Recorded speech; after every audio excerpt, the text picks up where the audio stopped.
Welcome back to today's video. Playing skylines. In today's video, we're going to be continuing on expanding our suburbs by adding in a new residential area and also a new cargo station to our vast train network in our city. We did have that temporary one that we have in here, which this is getting a good amount of demand, which this is why I do want to make it permanent, as will help eliminate a lot of traffic from the intersection there. Once I also put in bus routes here, which I didn't do that yet. I'll do that off camera in between videos. Once I get that the bus routes in, it should get rid of pretty much all the traffic, or not all of it, but a lot of it from the intersection, because that's getting very congested now with all these new homes and people moving into them. But right now we're working on the cargo train station. This is a pretty big yard compared to all the other stations. And a whole lot to it, just a bunch of tracks lined up parallel to each other, and then go down to one. And then we have our actual station there. And that's just where the trucks will come in and out. And I was just trying to get this as nice as I could in terms of getting switches and stuff all how I wanted. And I eventually just decided to go with something like that. Which that's definitely a bit different from typical yards, but it's fine.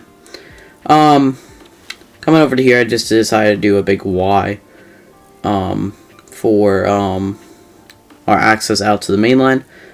This will just allow for access in both directions. I've done tons of these around the city, and a whole lot to them.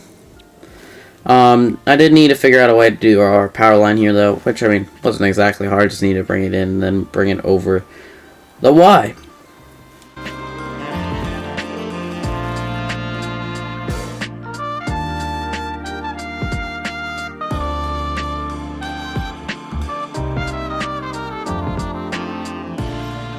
And then that's enough with the rail aspect of it. The actual cargo station and storage stuff area of this cargo train station here will be all in here. First, start off with our big old parking lot. This would be used for trucks, people that work here, etc. All sorts of different things. Just anything that is a vehicle would get put in here. They may even store shipping containers and stuff in here if they want to, really. But, just tons of parking for that. And then I also added in some warehouses. And these will just allow us to store more goods here. And also, in the actual game, we can actually use these. Unlike the parking lots there, just see it as tourism. These will actually bring in goods and stuff to store locally. For either to get exported by train, or to store for the local area around the train station. And I just did pretty much a grid just to go around it. And did two mediums, one small, and then I also did what's it called? The little open air ones. And then I just was figuring out which stuff to put in it, which I just did. What is used most in these factories around here, which would be pretty obvious why you would want that in these.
And then for a residential area, I decided to do a simple grid design.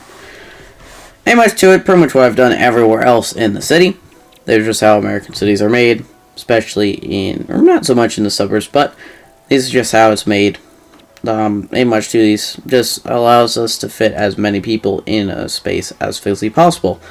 I did also get rid of that wind turbine that was powering this train station here, which this train station now is getting tons of people now that I have filled it in with stuff.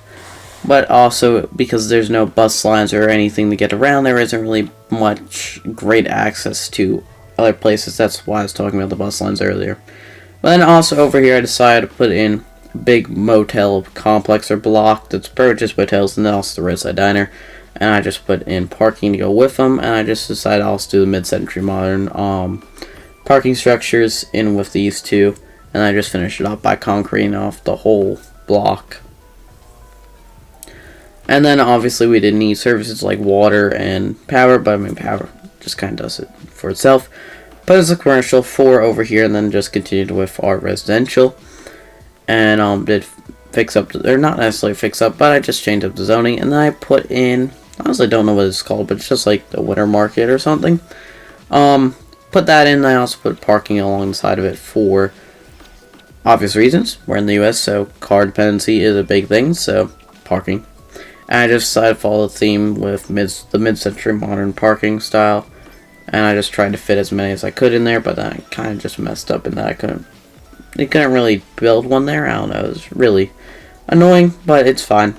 In the end, I was just able to concrete it off, and then I was also able to put in a little bit more concrete in our rails there. Just help fit in, and then I also added in some trees to help decorate up that concrete awkward bit. Or concrete pad, I guess, as you would call it. And then I just got started on what would be in our little park for our residents around here.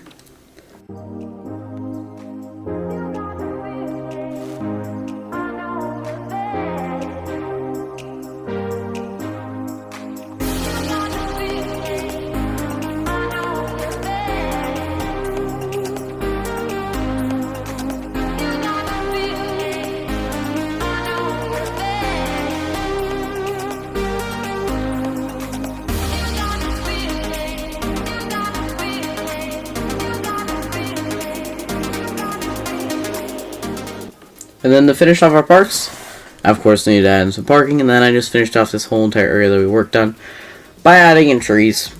Trees definitely just bring the whole entire area and everything together in general. And then I also added in some more stuff over in our cargo train station in terms of warehouses. So I just added one of those open air ones and another small warehouse. And a whole lot to that. Put in some more goods and stuff for that, and then I added in trees to finish it all off. And here's the final product. Do hope you enjoyed. If you haven't, make sure to like and subscribe. Do see you next one. Bye!